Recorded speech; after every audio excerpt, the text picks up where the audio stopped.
বিশ্বের ঘটে যাওয়া সব ঘটনা নিয়ে নাগরিক সারা বিশ্ব সংবাদে স্বাগত। আপনাদের সঙ্গে আছি আমি ইরতিফা রহমান। থাইল্যান্ডের সঙ্গে চলমান সংঘর্ষের মধ্যে অবিলম্বে নিঃশর্তভাবে যুদ্ধবিরতির আহ্বান জানিয়েছে কম্বোডিয়া। জাতিসংঘে তাদের রাষ্ট্রদূত শান্তিপূর্ণ সমাধানের কথাও বলেছেন। থাইল্যান্ডের ভারপ্রাপ্ত প্রধানমন্ত্রী ফুমথাম ওয়েচায়াচাই সতর্ক করে বলেছেন সংঘাত যুদ্ধে রূপ নিতে পারে। এতে এখন ভারী অস্ত্রশস্ত্র ব্যবহার করা হচ্ছে এবং সীমান্তের 12টি স্থানে সংঘাত ছড়িয়ে পড়েছে। কম্বোডিয়া থাইল্যান্ডের বিরুদ্ধে ক্লাস্টার বোমা ব্যবহারের অভিযোগ করেছে।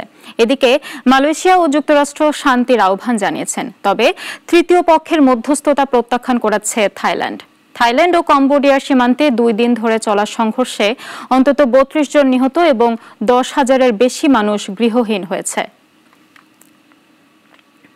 এশিয়ার সবচেয়ে ধূর্ত নেতা কম্বোডিয়ার হুন সেন।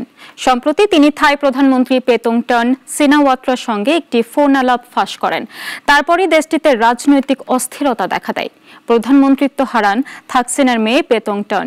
কিন্তু পুরনো বন্ধুর বিরুদ্ধে হুন সেনের এই কৌশলের পেছনের উদ্দেশ্য এখনো রহস্যই রয়ে গেছে। কিছুদিন আগের কথা, সে সময়ের থাই প্রধানমন্ত্রী পেতংটান সিনাওয়াত্রা কম্বোডিয়ার সাবেক নেতা হুন সেনকে ফোন করেন। তার বাবা থাকসিনের পুরনো বন্ধু হুন সেন তাকে চাচা বলে সম্বোধন করে একজন থাই সামরিক কমান্ডারের সমালোচনা করেন পেতংটান। কিন্তু কদিন পরেই বাধে গোল। বলা হয়ে থাকে সেই ফোনালাপ ফাঁস করে দিয়েছেন কম্বোডিয়ার ধূর্ত নেতা হুন সেন। থাইল্যান্ডের রাজনীতিতে সেনাবাহিনীর প্রভাব ব্যাপক।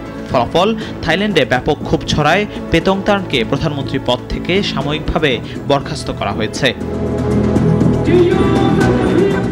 পুরনো বন্ধু হুন সেনের এই বিশ্বাসঘাতকতায় বেদম চেটেছেন থাকসিন। নিজে ক্ষমতায় থাকার সময়েও থাকসিনের কাছ থেকে নানা সুবিধা নিয়েছিলেন হুন সেন।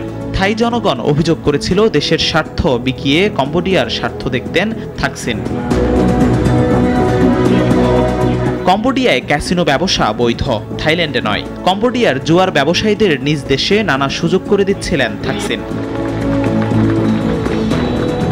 থাইল্যান্ডের তদন্তে কম্বোডিয়ার প্রভাবশালী ব্যবসায়ীদের বিরুদ্ধে জুয়া ও প্রতারণার অভিযোগ উঠেছে। হুন সেন দাবি করেছেন তার কাছে থাকসিন সিনাওয়াত্রার বিরুদ্ধে গোপন নথি রয়েছে, যা রাজতন্ত্রের অপমানের অভিযোগে ফাঁসানোর হুমকি দিচ্ছে। কিন্তু কেন এই বন্ধুর বিশ্বাস ভাঙলেন হুন সেন? তার ছেলে হুট ম্যানেট এখন কম্বোডিয়ার প্রধানমন্ত্রী।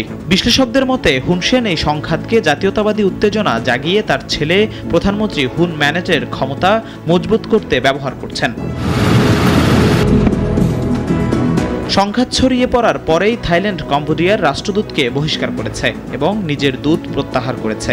উভয় দেশের অর্থনীতি স্থবিরতা ও সম্ভাব্য মার্কিন নিষেধাজ্ঞার চাপে রয়েছে। তবে হুন সেনের এই কৌশলের পেছনের উদ্দেশ্য এখনও রহস্যই রয়ে গেছে।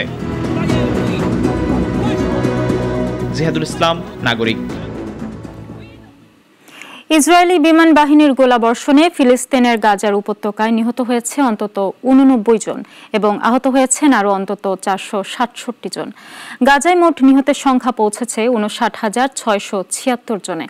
জাতিসংঘের খাদ্য সহায়তা কর্মসূচি সতর্ক করে বলেছে, ফিলিস্তিনের গাজা উপত্যকায় প্রতি 3 জনের 1 জন না খেয়ে দিন পার করছেন। ইসরায়েল সেখানে অনাহার সৃষ্টির মাধ্যমে জাতিগত নিধন চালাচ্ছে বলে অভিযোগ করেছেন খ্যাতনামা দুর্ভিক্ষ বিশেষজ্ঞ অধ্যাপক অ্যালেক্স ডিওয়াল। এদিকে ফিলিস্তিনকে রাষ্ট্র হিসেবে স্বীকৃতি প্রদানের দাবি জানিয়ে যুক্তরাজ্যের প্রধানমন্ত্রী কিয়ার স্টারমারকে চিঠি দিয়েছেন দেশটির পার্লামেন্ট হাউস অব কমন্সের 221 জন এমপি। আরবি পড়া বলা ইসলামের মৌলিক নীতি শিখছেন ইসরায়েলি সেনা গোয়েন্দারা। বিভিন্ন মাযহাবে মত পার্থক্য, ইবাদত পদ্ধতি, উৎসব ও মুসলিম সমাজের রীতিনীতির এই শিক্ষা তাদের জন্য বাধ্যতামূলক করা হয়েছে। শত্রুপক্ষের কথাবার্তা, আচরণ ও মনস্তত্ত্ব বিশ্লেষণের জন্যই এই উদ্যোগ নিয়েছে দেশটির সামরিক বাহিনী। গোয়েন্দা কার্যক্রমে নির্ভুলতা ও সাংস্কৃতিক সংবেদনশীলতা বাড়াতে চায় ইসরায়েলের সামরিক বাহিনী। তাই গোয়েন্দা ইউনিটের জন্য ইসলাম ধর্ম, আরবি ভাষা ও মধ্যপ্রাচ্যের সংস্কৃতি বিষয়ে বাধ্যতামূলক প্রশিক্ষণ চালু করেছে তারা। সেনাদেরকে আরবি পড়া ও বলা শেখানো হবে। পাশাপাশি ইসলামের মৌলিক নীতিমালা, বিভিন্ন মাযহাব ও তাদের মধ্যে ধর্মীয় মতপার্থক্যও বোঝানো হবে। এছাড়া মুসলিমদের ইবাদত পদ্ধতি, উৎসব, সামাজিক রীতিনীতি এবং মুসলিম সমাজে প্রচলিত সংস্কার নিয়েও শিক্ষা পাবেন তারা। 2025 সালের মধ্যে এই প্রশিক্ষণ গোয়েন্দা ইউনিটের সব সদস্যদের জন্য কার্যকর হবে। ইসরায়েলি সেনাবাহিনীর মতে শত্রুপক্ষের কথাবার্তা ও মনস্তত্ত্ব বিশ্লেষণে গোয়েন্দাদের জন্য ইসলাম ও আরবি ভাষার জ্ঞান অত্যন্ত জরুরি। প্রযুক্তির পাশাপাশি সাংস্কৃতিক বোধ গোয়েন্দা কাজে সঠিক সিদ্ধান্ত নিতে সহায়তা করবে। তাদের মতে এই কর্মসূচি সৈন্যদের মধ্যে নৈতিক ও মানবিক সচেতনতা তৈরি করবে, যাতে দ্বন্দ্বপূর্ণ পরিস্থিতিতে তারা সংযমী আচরণ করতে পারে। যদিও বিশেষজ্ঞদের মতে এটি সামরিক সাফল্য আনার একটি কৌশল। শাশ্বতী সরকার, নাগরিক। ইতালির ব্রেসিয়া শহরের হাইওয়েতে একটি উড়োজাহাজ বিধ্বস্ত হয়ে আগুন ধরে গেছে। মঙ্গলবারের এই দুর্ঘটনায় পাইলট ও এক যাত্রী নিহত, 2 গাড়ির চালক আহত হয়েছে। ফ্রেসিয়া আরজি আল্ট্রালাইট উড়োজাহাজটি জরুরি অবতরণের চেষ্টায় ব্যর্থ হয়ে হাইওয়েতে আছড়ে পড়ে। নিহত পাইলট সার্জিও রাভাগ্লিয়া ও তার সঙ্গী অ্যান ম্যারি ডি স্টেফানো মিলানের বাসিন্দা। পুলিশ ও দমকল বাহিনী ঘটনাস্থলে পৌঁছালেও বিমানটি পুড়ে ছাই হয়ে যায়।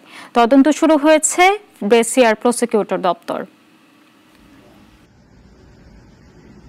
প্রকৃতিবিদরা আশঙ্কা করেছিলেন একবিংশ শতাব্দীর মাঝামাঝি বাঘ নামের এই আশ্চর্যজনক প্রাণীটি বিলুপ্ত হয়ে যাবে। এর মধ্যেই ভারতের টাইগার রিজার্ভগুলো বাঘ সংরক্ষণে সাফল্য দেখাচ্ছে। রাজস্থানের জয়পুরের নাহারগড় বায়োলজিক্যাল পার্কে জন্ম নিয়েছে 5টি বাঘ শাবক। 5টি বাঘ শাবক ঘুরে বেড়াচ্ছে তাদের ঘেরাটোপে। কেউ ঘুমিয়ে আছে, কেউ আবার মাতৃস্নেহে নিশ্চিন্ত।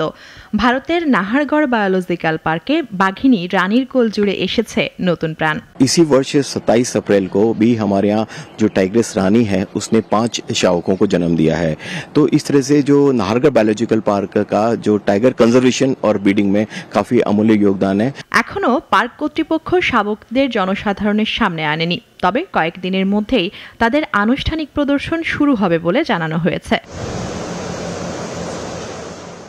ভারতের বন ও পরিবেশ মন্ত্রণালয়ের সর্বশেষ হিসাব অনুযায়ী 2022 সালের সর্বভারতীয় বাঘ গণনায় দেশটিতে বাঘের সংখ্যা দাঁড়িয়েছে 3682।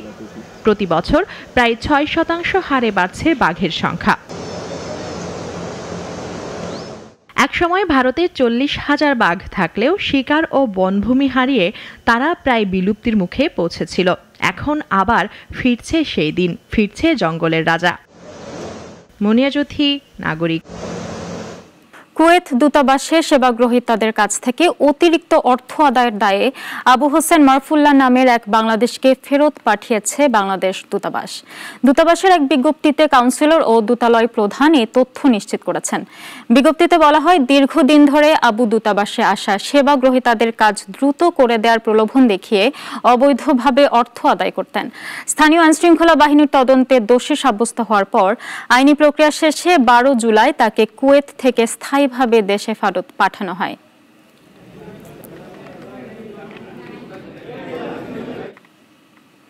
নাগরিক সারা বিশ্ব এখন এ পর্যন্তই। সবাইকে ধন্যবাদ।